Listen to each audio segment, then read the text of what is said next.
All right, sorry about that. I had a phone call come in. But when Jesus says this, and through all the parables that Jesus tells, is it possible that Jesus is saying that he would indwell the heart of every person? He would indwell every person. Now listen to me.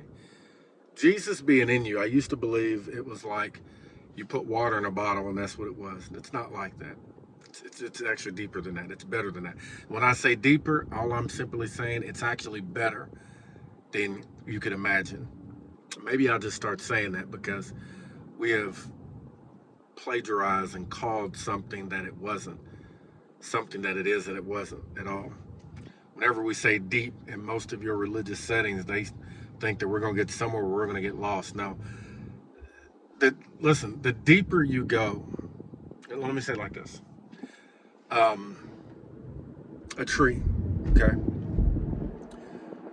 Once you get to the root of the tree, you have a better understanding of how the tree is than you do when you look at the branches.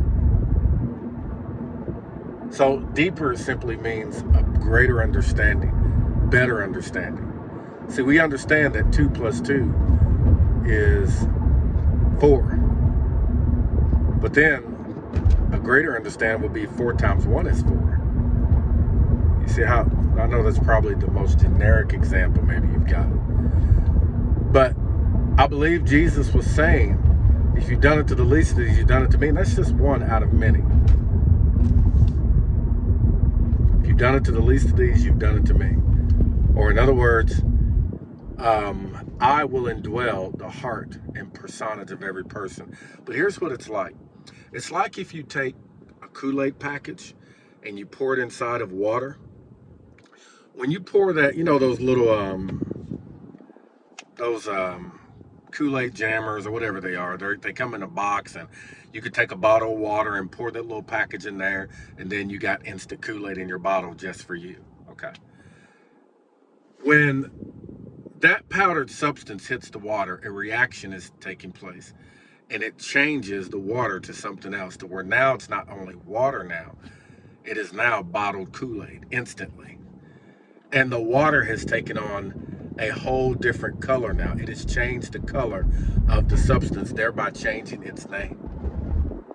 Here's what I mean by that. To anoint means to paint or to smear. Watch this. So when God smeared and painted Christ, it was literally like a Kool-Aid package that hits water, and it smears the water with its color. And now the color of that water has now changed, and it will never go back to the same. The name of it is now changed, and it will never go back to being what it was. It can't be only water now. It is now Kool-Aid.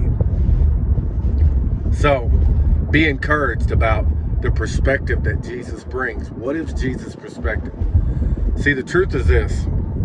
The gospel is not, as Baxter Kruger would put this, is where I got this from, which I think it's amazing.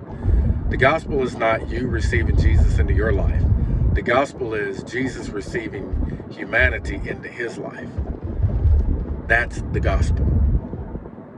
So yes, your perspective and how you think matters, because you bring that perspective to the Bible, and yes, it matters. You bring those perspectives in. So be encouraged today. Know that you're loved. Know that there is nothing that can separate you from the love of God. And if you have an unchristlike perspective, what do I mean by that? It's not sex, drugs, and rock and roll like we've been taught. An unchristlike perspective is anything that denies your identity with Jesus. There's the simplest way to put it. Anything that denies your identity with Jesus, your already identity with Jesus, is an unchristlike thought. So again, be encouraged, know that you're loved, and have a great day.